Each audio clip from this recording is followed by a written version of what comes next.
going to have to go in a sec. All right, Holly, you're going to watch it again, aren't you? I was just checking that it was going to get recorded, so I definitely want this one day at a time, but I've also got a little legs there that needs to go to bed. All right. Okay, darling. Okay. I'll watch what I can. All right. Okay, then. Bye. I absolutely love this concept. It has saved me. It saved my life. Because everything that I've always done previously, particularly as far as dieting is concerned, I either was on it or I was off it. There was never any in between. And I had to do it perfectly and I had to do it every single minute, or I was a bad person and then I might as well eat. So this tonight is not just about your food. This is going to help you with life in general. Can I ask everybody if you could mute yourselves, please? Mother Teresa said, yesterday is gone. Tomorrow has not yet come. We've only got today. So let us begin. And I absolutely love that. And I'll explain a bit more detail to you in a minute. But basically, you know, we can't change what happened yesterday.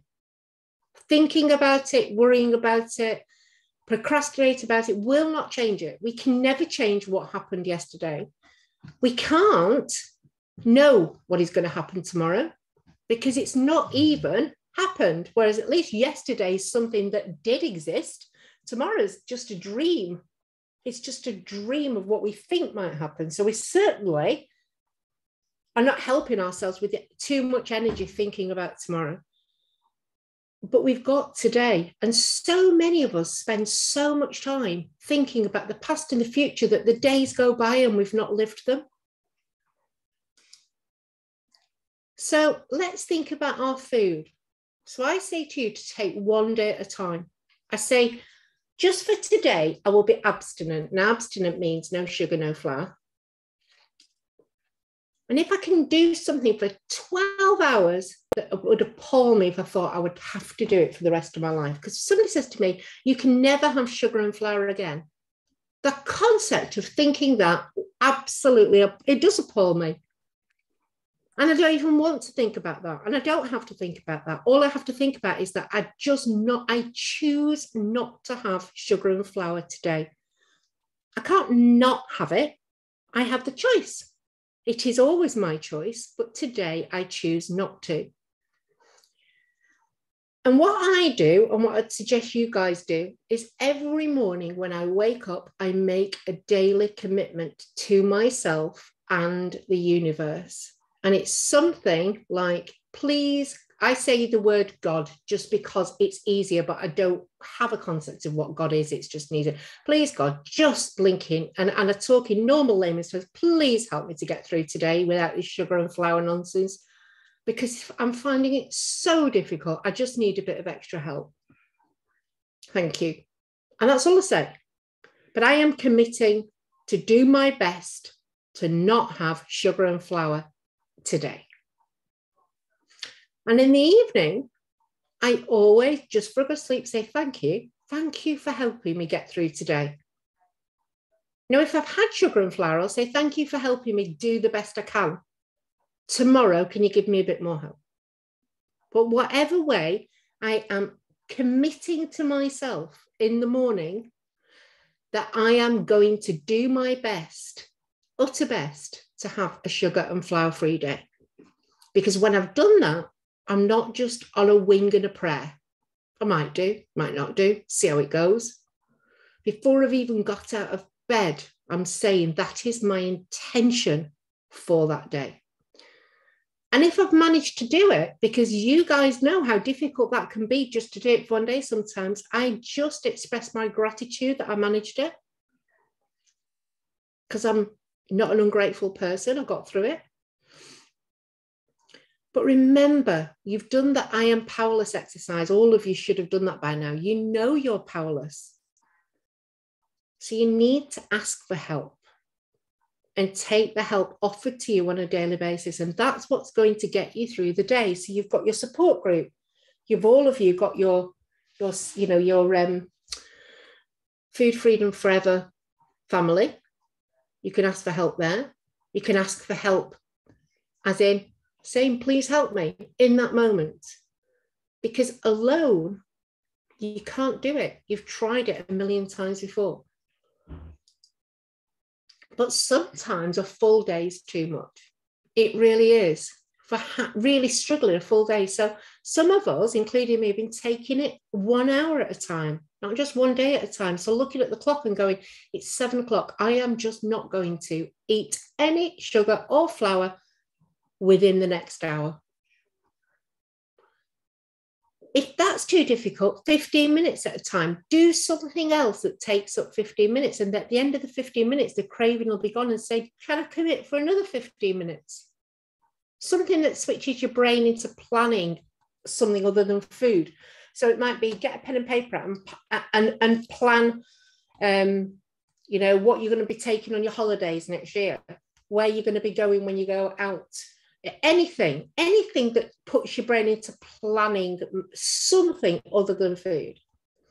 And then other things are like diving into your human thinking brain. So I've said to you, using rhymes like A, B, C, D, E, F, G. So, you know, thinking of girls' names, Amanda, Brenda, Catherine, Dawn. And doing that, you can see already I'm having to think. So when I'm having to think, I am always in my human thinking brain. I'm in that part of my brain that looks for cause and effect, that thinks and rationalizes. So when I'm in that human thinking brain, Gollum cannot hijack me. So it's a really good thing just to get yourself thinking about something that you've got to work out. So reading something's not the same. If you think about it, you read something and before you know it, you're thinking about all your worries and your woes and you think you've read it, but you've not really read it. But when you've got to work something out, like access names like that or access countries, so America, Brazil, Cambodia, bloody hell, I don't know, Denmark, you know, see what I mean? So I'm in my human thinking brain. There isn't room for Gollum in that. Another good thing to do to help is what I call shake it all down. So do you know, have you seen animals when they're stressed or they've had a situation where they've got in a fight with, see a dog that's got in a fight with another dog and they're all stressed and they come out of it.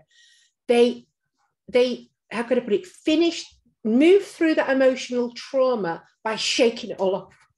They sort of do all this. You'll see a dog do it. They go, oh, and that's shaking off the emotion. So just doing that can get you out of the same, get you into a different emotional level.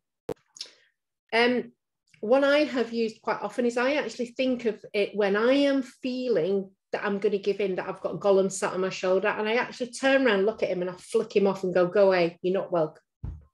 Physically. Just changes the state, changes it from here into the body. All of these things help you to keep it 15 minutes, 1 hour, 1 day at a time, as far as staying abstinent is concerned. The other thing is you can start your day again anytime you want. It's always 6 a.m. somewhere in the world. And this is, it's just like, don't we always do this? Oh, well, tomorrow I'll start again. Or you don't have to wait until when all these biscuits have finished, I'll start again. On Monday morning, I'll start again. After my birthday, I'll start again, which is what Liz has just said. After your son's birthday, after you wash your hair, we can always find an after I've done something. Just do it now. If you have had a piece of bread, just go, right, okay, I'm not having any more. That's it. We don't think about what I've just done. We just learn from it in the moment and say, I'm getting, no more. That's it. And start again. No judgment, no blame, no shame, no guilt. Just start again right now. If you have to do that 5 times in the day, it doesn't matter. Because one of those start again right now will be the one that will get it to click. And that will be the one that will give you the whole hour, the whole day, the whole week, the whole month, the whole year. Because every single one of those starts off with one decision to start again right now. Always. And that right now can be any time in the day, any time in the week, any time in the year, any time in the month. So why not make it right this minute, right after you've had that last piece of bread or whatever it might be? Obviously, these guys, most of you I'm talking to you now are abstinent at the moment. So it doesn't appertain to those of you online, but this will be going out to people that may not be. So I am talking about if you're not already abstinent. Let's just talk about being in the present moment then, in life in general, because let's face it, often, nearly always, when I hear people say to me they've relapsed, they always start off with, well, such and such happened and I was really stressed and this. It's nearly always what I call life's problems that sent us off eating, because we've used food to comfort ourselves for a very, very long time. And we've used food to change our emotional state. So we have to learn to cope with our emotions in a very different way. And one of the ways of coping with emotions is to keep everything in the present moment. You might have heard of the power of now. You've heard of mindfulness. You've heard of lots of these things about keeping things in the present moment. And that's where the concept of one day at a time came from. Don't worry about yesterday. Don't worry about tomorrow. Just make the best of today. And so yesterday is a memory. It's a memory of what happened. Tomorrow is just a dream of what might happen. But today is a gift. And that's why we call it the present. So if you can value every single day, I always say to my family when they go to bed at night, I always say, and they get up in the morning, I say to them, just remember, darling, that you're never, ever, ever going to get the chance to live this day ever again. So make it the very best you possibly can and most joyful for yourself. Because in every single day, there are pleasant experiences and there are difficult experiences every day. Some days I've got more difficult experiences than others. Some days I've got more pleasant experiences than others, but there's a mixture of both in every single day. And if we can actually really be inquisitive and learn from everything, be it good or bad, then that is truly living. And when we can see even the difficult experiences as being beneficial because we can learn something from it, then life is an exciting journey instead of a fearful existence. Let's have a look at the past. So the past is only a set of memories. That's all it is. And those memories are skewed, completely skewed by your brain and the way your brain perceives them. So it even can change the memory to enable us to benefit from them. Now, what do I mean by that?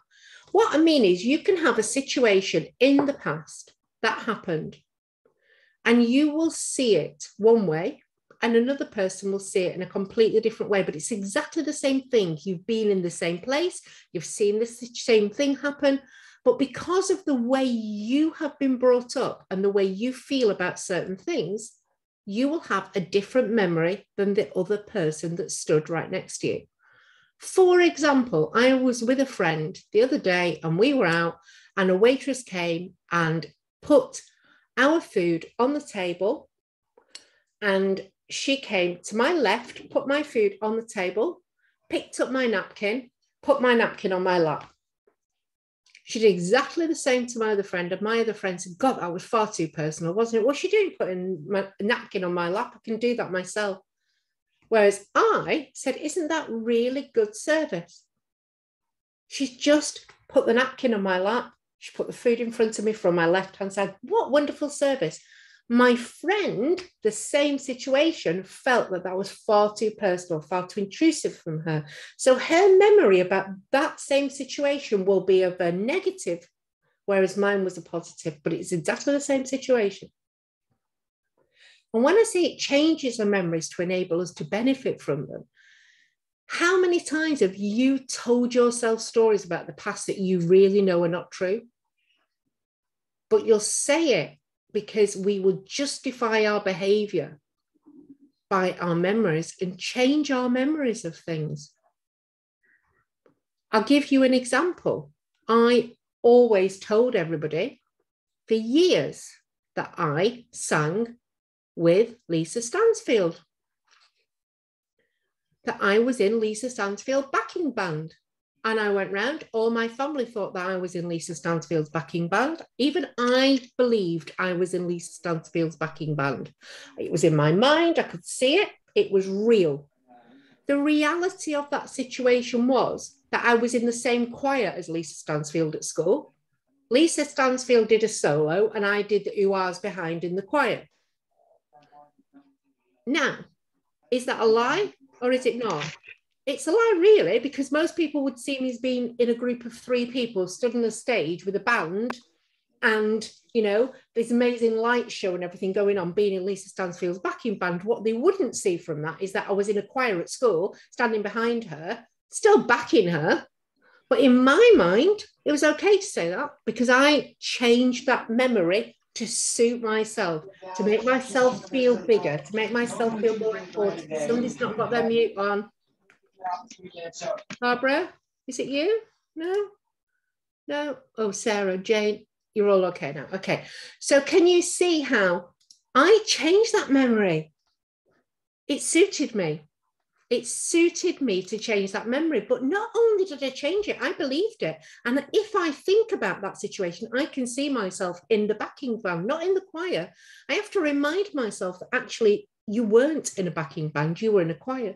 Because my memory has thought about that so many times that it thinks I was in the backing band.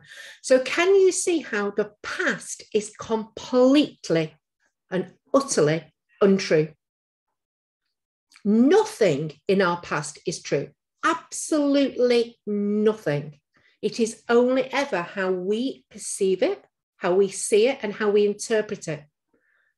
And everybody interprets the same situation totally differently. So it can't be true. So when I am worrying about the past, I'm worrying about what other people think about the past, I might as well forget it because I've got no chance of getting right what other people think about it. Can't even get it right what I think about it myself, and I'm actually experiencing it myself. So it's a total waste of energy because you cannot change the past. But what you can do is you can change your perception of it. You can learn from it. So when we say don't think about the past, you know, I say to you, everything's a learning opportunity, and I give you the 3 R's process because I want you to spend 10 minutes learning from it and then park it.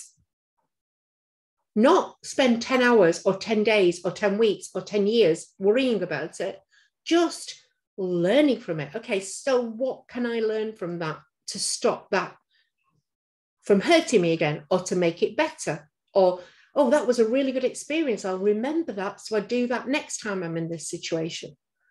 But worrying about it is just a waste of energy, absolute waste of energy. Let's have a look at the future. So the future is even less tangible than the past because it hasn't even happened yet. So it's just a dream. It's just a complete pipe dream or a nightmare, depending upon how we want, what we're thinking about. But it can feel real. You can think about the future and think about a certain situation that's coming up. And it's almost like you're experiencing it because you're in it in your head. And this is all energy. It is not real. None of it is. Even though when you're thinking about the past, it isn't because you're not actually there. It's just energetic fields that are going on in your brain. So you get things like, if I do this, then this will happen, then they will do that, then I will do this, and then they will say that, and I will say this. Complete waste of energy. 9 times out of 10, if you spend an hour doing that, 9 times out of 10, none of the things you've even thought will happen. And you've wasted a whole hour of your life worrying about it. And when we are in the past and the future, we're just not in the present. We're not enjoying the journey because we're too wrapped up in what has happened or what will happen. And the journey itself is the most interesting part. So when people say to me all the time, when I've lost my weight, I will. When I've lost a stone, I will. And I'll say, why aren't you doing that now? Well, I can't climb up the mountain yet. I said, yeah, but can you get up any of it? Well, yeah, I can get up a bit. There's no point in doing it until I can get up all the way. And I go, why? There might be something halfway up that mountain that you really need to see and experience that will help you to get up the rest of the way. You know, enjoy the journey. Do it now. Do what you can do right now. It's okay to have ambition and desires. That's totally different to worrying about the future. You know, we all have to plan things. So like when I was a teacher and I got this concept at first, you know, just keep it in the moment. I go, but I've got to plan my lessons. Well, of course I have.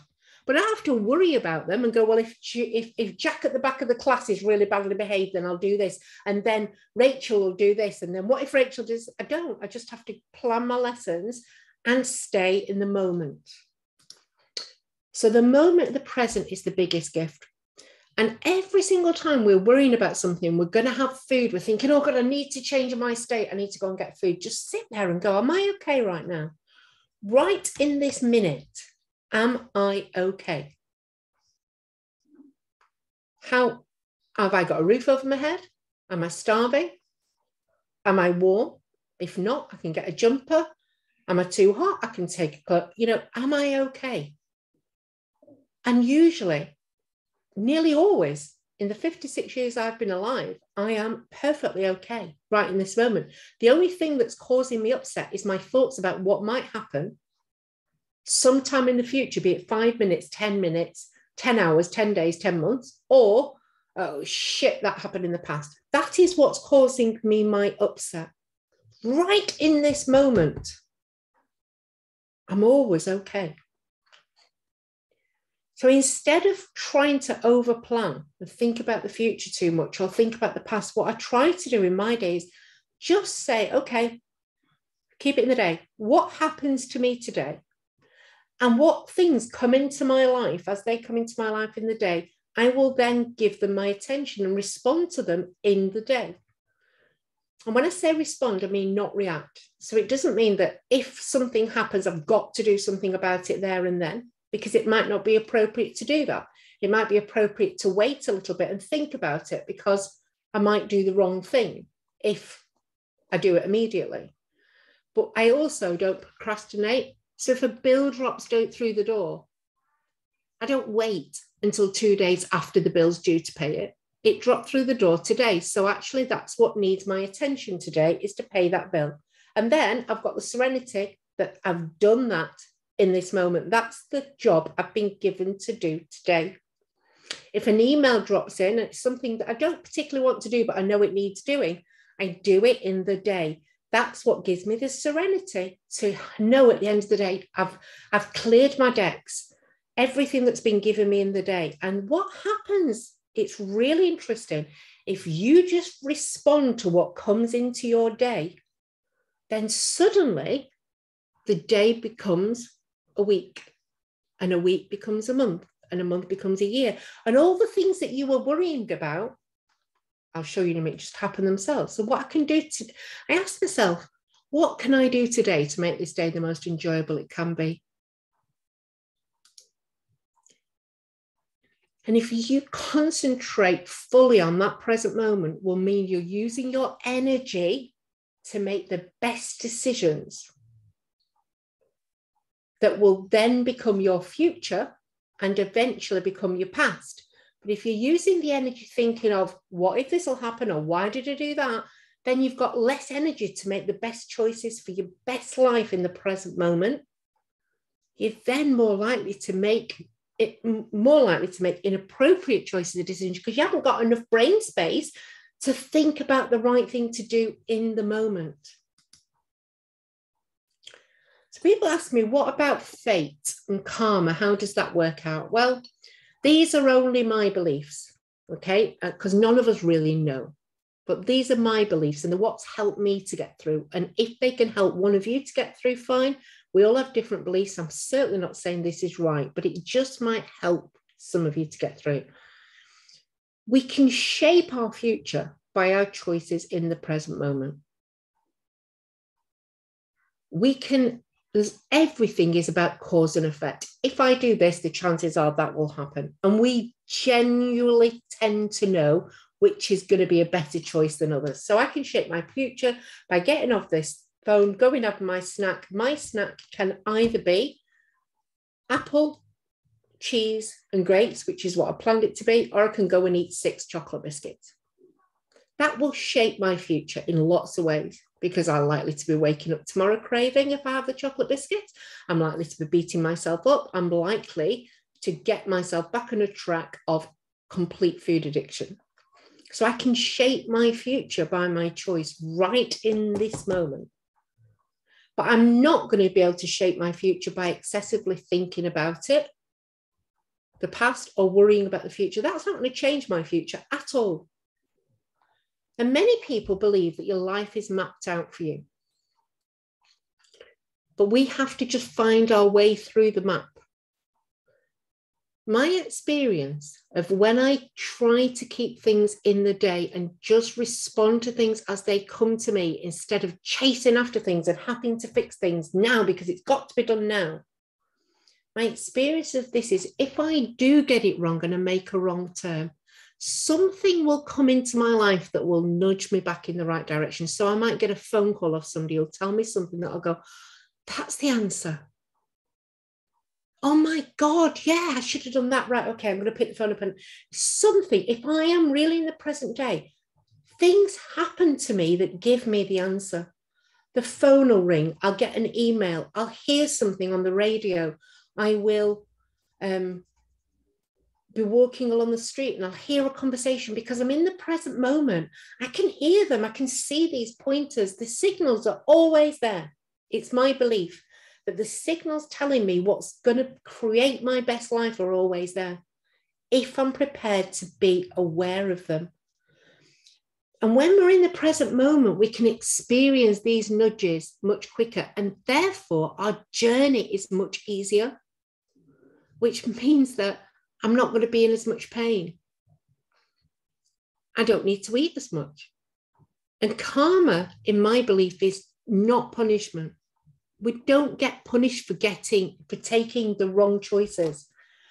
Karma is having the ability to learn from things, that this causes that and the consequence is this. So I've experienced that consequence. I didn't quite like that. So actually, I'm not going to do that again. But it's not punishment. It's just teaching you where you want to go and what you want to do, what sits well with you. Nothing, I believe, in this world happens by accident. Everything is giving us a nugget of information that, if we use it correctly, will make our life the most joyful it possibly can be, even in times of real hardship, like, for example, Jane's going through at the moment. There's still joy in it. There's still joy in your life. And there's sometimes when we're going through really bad situations, like Jane, again, sorry, I hope you don't mind me mentioning you, Jane. If you do, just nod your head and I'll stop. Sometimes we can feel guilty for allowing any joy in our life. It's almost like, oh, I shouldn't be happy. I really shouldn't be happy when this is going on. But you absolutely should. Absolutely. Because we're given this life for it to be as joyful as we possibly can, even in the bad times. Because that joy in the bad times is what keeps us going.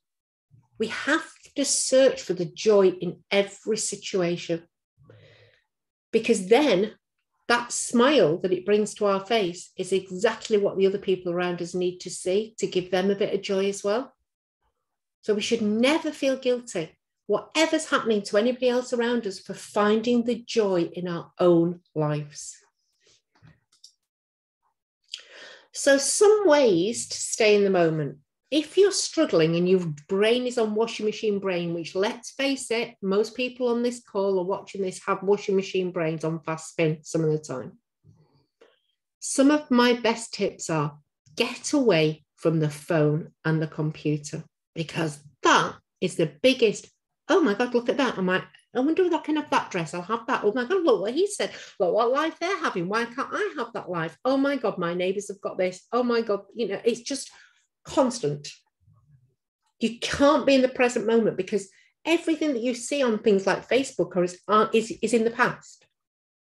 It's not in the present moment. It's in the past. You're constantly in the past. If you're searching and shopping, you're in the future. When I get this, when I get that, how can I get this? What can I do? You're not in the present moment.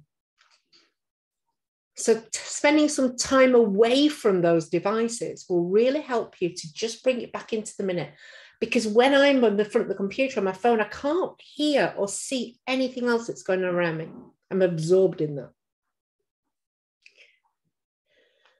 I love doing a gratitude walk. So next time you go for a walk, and you go for a walk, particularly either on your own or even particularly, I like doing it with somebody else. Peter and I will do a gratitude walk. So we'll walk along, and the time we're walking, we actually go through our gratitudes. So we take it in turns. We go, today, I am grateful that I can hear the birds singing.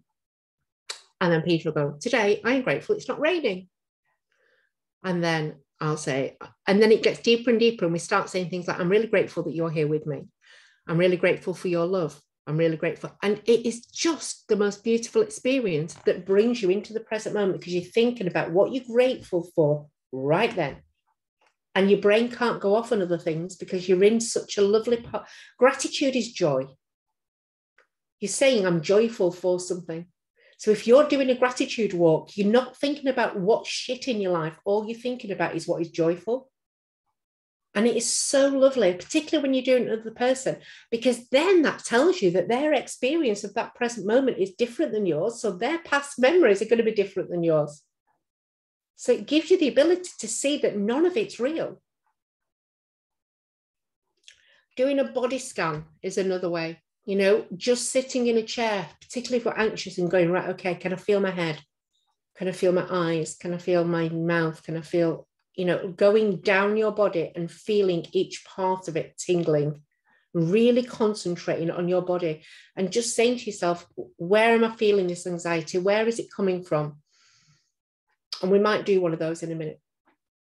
And then you're asking yourself, okay, so I've found the anxiety. I know where it is. I know why I'm feeling this. I know where it is. What color is it? What shape is it? Is it hard? Is it soft? Is it solid? Is it see-through? Is it dense? Is it? And that, again, just brings you back into the present moment, right that minute. A senses scan is very similar. So sitting there and going, what can I hear? What can I really, really hear? Even in the silence, there's always, you know, when I do this, it always astounds me that I think it's quiet. And then when I really hear the stuff that you can hear going on around you that you're just not aware of, the different bird songs, the tractors in the field four rows away, children playing down the road that you're not, because you're so wrapped up in self, you're not even aware of. And then you turn it and go, okay, what can I hear? What can I smell? What can I see? What can I really see? Oh gosh, the different colours in that tree. Isn't that tree amazing? It's got different colours of green. And I didn't even realise there was some pink flowers over there. And then it's like a whole, it's almost like walking into a different universe, because you're seeing and hearing things that you've never heard before that are going on all the time. But because you're all wrapped up in future and past, you're not even aware of it. And then taste. What can I taste? What can I smell? What can I feel? So if I say to you now, what can you feel? Think about what you can feel. Can you feel? You can actually feel the air on your face. You can feel whether it's warm or cold in the room. You can feel the pressure of you sitting or lying or whatever on the thing underneath you. You know whether it's soft or hard. You know whether your chair envelops you or not. Your feet are on the ground. Is it colder than where your bottom is on the chair? You can really feel the things that you didn't think you could feel. So I mean, don't mean emotionally feel, I mean senses, touch.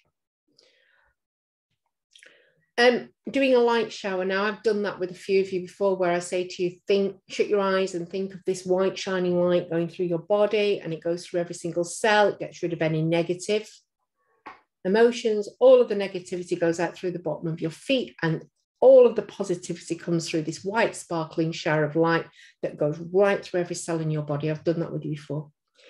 Helping someone else is a really good way of staying in the moment, because you're getting out of your own head.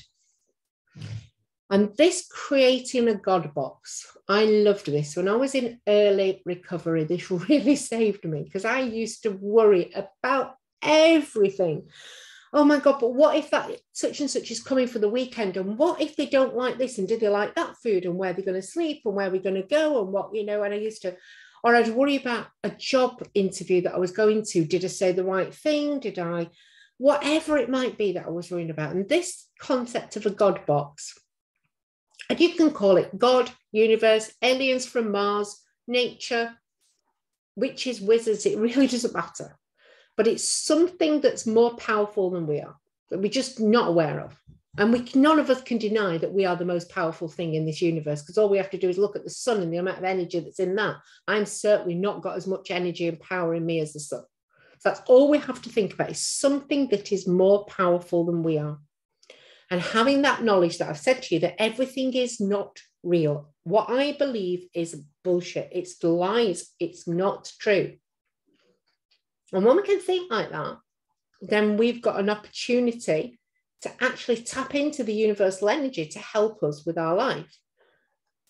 So it's given up the worries to the God box. So everything, if you think back, every single thing that you've ever worried about has always turned out okay. Everything. Even when you've lost someone, at the time, it's horrendous. It's awful. The pain, you think you're not going to get through it, but you do. It doesn't mean you have to like it, but it is okay. And you are okay. And you're still breathing and you're still living. And even when we're not, it'll be okay. It will be okay. So if you think that every single experience we've ever worried about, ever since we're a tiny child, has always been okay. It might not have been how we wanted it to be. That's different. But it's been okay. We've managed it. We've got through it. We've survived it. So what I don't do it anymore, but I used to do. I used to have a God box. And if I had something that I was going to worry about, and I was worrying overly, excessively worrying about it, I would write it on a piece of paper. And I had this like plastic box with a, screw lid, and I put it in my God box, and then I'd stick the lid and I'd go away. And I wouldn't think about it. If it came back up into my mind, I'd go, it's okay. It's in the God box. It's being sorted. And then I would get on with my day as best as I can. And like I said before, just act upon what is presented to me right that minute. Now, if something was presented to me right that minute, I'd have the courage to go, it needs doing now, or else it wouldn't have come into my day. Stop thinking about it. Just do it, because that's what you're supposed to do today. So if the email dropped in, the phone rang, and answered the phone, even though it might be somebody I didn't want to. Mum's on the phone again. Oh, God, she drives me mad. No, I'm not going to leave it. I'll pick it up and I'll answer it, because that could be, in that phone call, one of the answers to the question that's in the God box. So I would do what came into my day at that time when it was presented to me, instead of when I wanted to do it and try to change everything. I hope I'm making some sense here. What I found was that after some 1 day at a time, the problem solves itself. Because during those 1 day at a time, things are presented to me because I am more astute and aware, because I'm in the present moment. The answers are presented to me. Whereas when I'm worrying about it and trying to fix it, I miss the answers that are presented to me, because the only answer available to me is the one that I think is the right answer. And I often go down the wrong path. But if I allow the universe to present it to me, things will happen. The phone will ring, I'll get an email, like I say, or somebody will come to visit me and give me the answer. You've got a problem with your, I don't know, I'm trying to think of an example that I had in my earlier days, but even something simple as not being able to drink 1 day at a time. I just put it in my God box and say, I'm really struggling, please help me. And then I'd get on with my day. And then somebody would ring me and say, I heard you're struggling. Do you need some help? Would you like me to take you to a meeting? Are you gonna? I'd say, oh no, I can't go to that meeting tonight because I've got no babysitter for the kids. And then suddenly somebody would ring and say, oh, by the way, I'm free tonight. Did you say you wanted a babysitter? And I go, really? My God. These things happen. They sort themselves out. It really is like magic, honestly. So the last thing I just wanted to present to you today, because it's nearly 8 o'clock, I've done quite well here, is the Just for Today card. So this is a card that's given out in recovery programs for people to help them to stay in the day. Now, if I gave this to you, you wouldn't be able to do all of this at once. Now, this is the link for it, and I'll show you what it looks like. And then I'm going to go through them with you. It looks like this. It's a little card that you put in your pocket. And I'm going to reproduce this in the magazine that comes out on Monday. Okay. But it has some wonderful things on it. And it says, just for today, I will try to live through this day only and not tackle all my problems at once. I can do something for 12 hours that would appall me if I felt I had to keep it up for a lifetime. Just for today, I will be happy. Most folks are as happy as they make up their minds to be. Just for today, I will adjust myself to what is. So when I say things come to you rather than you coming to them, and not try to adjust everything to my own desires. I will take my luck as it comes and fit myself to it. Just for today, I will try to strengthen my mind. I will study. I will learn something useful. I will not be a mental loafer. I will read something that requires effort, thought, and concentration. Just for today, I will be agreeable. I will look as well as I can, dress becomingly, keep my voice low, be courteous, criticize not one bit. This is a hard one. Won't find fault with anything or try to improve or regulate anybody but myself. I still don't think I'll be 10 years in recovery this month. I've ever managed a day where I've done that yet. And not try to improve or regulate anybody but myself. That's a tough one for me. Just for today, I will have a program. I may not follow it exactly, but I will have it. I will save myself from 2 pests, hurry and indecision. Just for today, I will exercise my soul in 3 ways. I will do somebody a good turn and not get found out. If anyone knows of it, it will not count. I will do at least 2 things I don't want to do just for exercise. I will not show anyone that my feelings are hurt. They may be hurt, but today I will not show it. Just for today, I will have a quiet half hour all by myself and relax. During this half hour, sometime I will try to get a better perspective on my life. Just for today, I will be unafraid. Especially, I will not be afraid to notice what is beautiful and to believe that as I give the world, so the world will give to me.